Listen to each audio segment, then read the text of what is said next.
Отново след взрива, пак някъде тук, се появяват първите в Вселената едноклетъчни. Как няма да се появят, като така мръсва, карбона, гледай какво става тук. Аз не мога да повярвам, че няма да има. Това е първият артефакт. Квартал Карбона, целият в изкопи заради канализацията. Виждате ли някакви едноклетъчни? Нищо не виждам от тук. Вони един ги четеха в ВИК. Да не настъпите някоя меба. Хората споделят тази теза. ЦЕРН не може да бърка. Вярваш ли, че е създаден някого преди Вселена? Вярвам, разбира се, да не вярвам.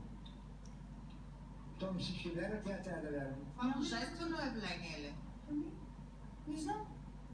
Не знам, той какво представлява, обаче искам казани тук на нашата улица. Има и заключение на екип астролози, пак от ЦЕРН. След години мерене, смятане и тежки размисли, те установили, че съзвездието Голяма мечка не е нищо друго, освен карта на култовите ямболски кръчми. Гениално изследване сочи, че ако прекарате мислено права линия между тях, ще видите звездите и посред бял ден. Пиянски маршрут.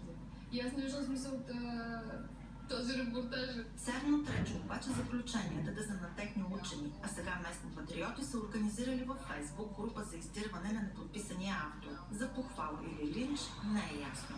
За битив на живота от Ямбол, Таня Атанасова.